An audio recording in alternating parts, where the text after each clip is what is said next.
Hello, Kuya Koy. This is Kuya Mike, ang Kuya News American. This is for the Kuya Koy list. Ayan na.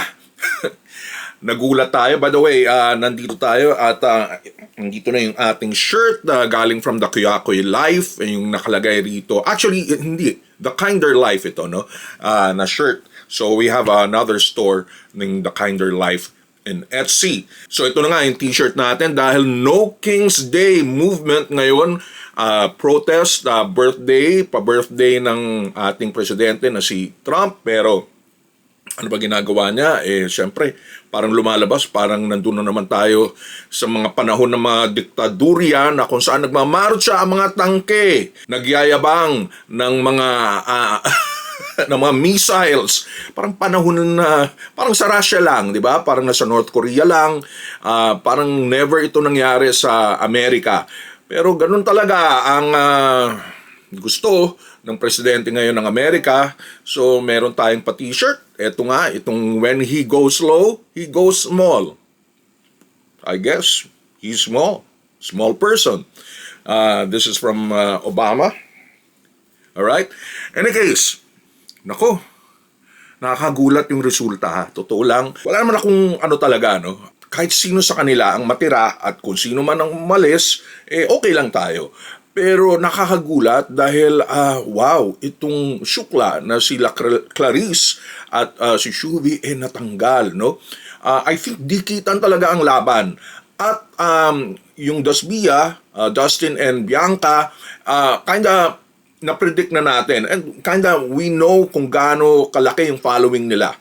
Pero yun nga, nakahabol sila River at saka si AZ, no? Just like yung kanilang style nung huling task nila na kung saan parang nag-antay lang sila na kung sino ang malaglag pero nandun na nakataas na yung kanilang tore na may bola, stacking na task kung saan sila ay nanalo.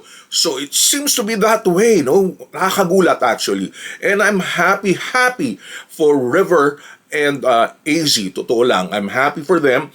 And yet, I know yung loss na sa mga nanunood ng Pinoy Big Brother, yung pagkawala ni Clarice and ni Shuvi na talagang nagbibigay ng saya at ng tuwa sa loob ng bahay ni Kuya. Apektado si Esnir sa pangyayari and na-shook tayo sa mga kumbaga sa syukla, na-shook tayo sa mga resulta na ito.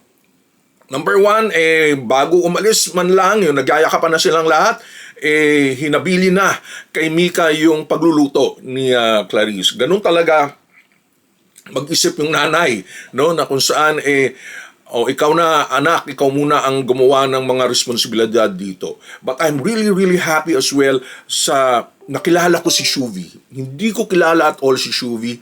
And she was fantastic in this edition. Nakakatawa talaga siya. Lalo na lumabas yung pagkakerengkeng at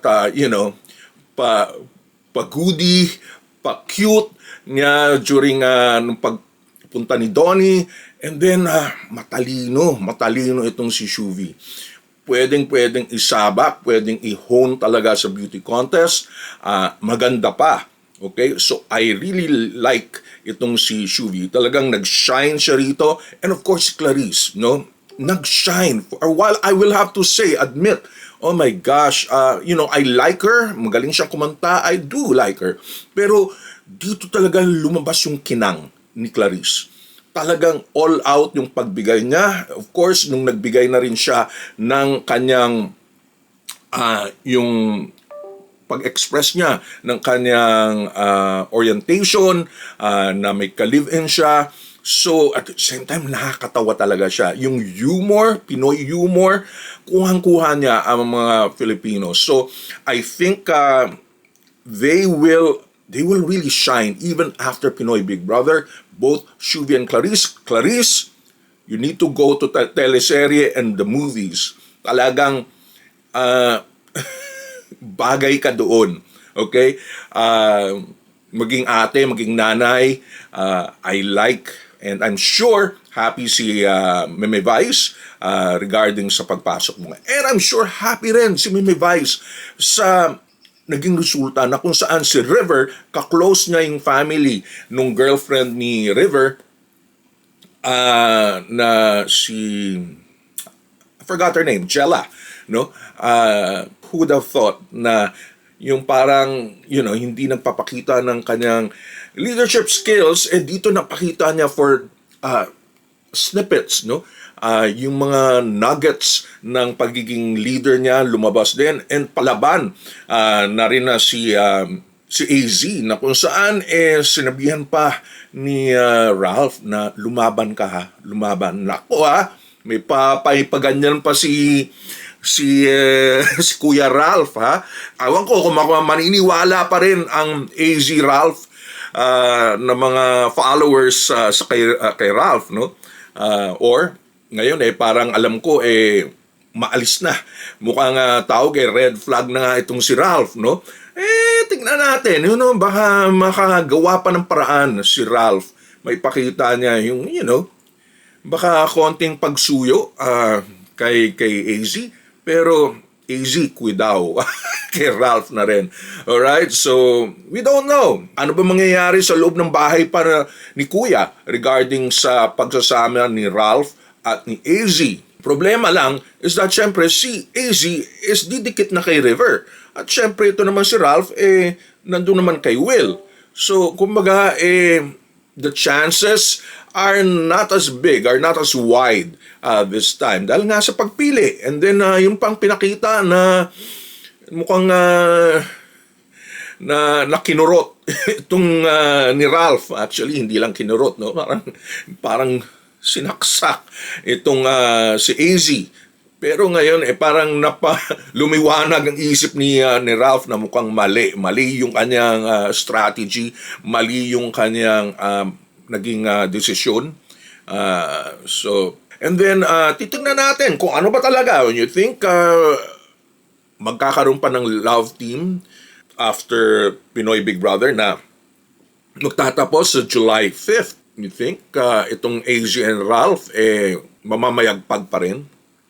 So those are the things na makikita natin at pag-iisipan natin sa loob ng bahay ni Kuya at sa labas ng bahay ni Kuya. After all, sa akin, this is really promoting, really blatantly promoting yung mga artists nila, no? Na mga up and coming. Hindi ito mga mukhang nawala na ng mga o kuminang na yung kanilang persona as celebrity na bumabalik lang sa bahay ni Kuya, kagaya nila Rustum Padilla, pero all of these young artists pausbong pa lang. So this is really promoting all these artists ng Star Magic at saka ng Sparkle. So and they did well, no? Talagang kumbaga talagang naipakita na nakilala ko ang mga Sparkle artists na ito, okay? And I'm happy kilala ko sila because of course mas makapamilya ako. Any case, all right, again, ito po si Kuya Mike of the Kuya List. Until next time.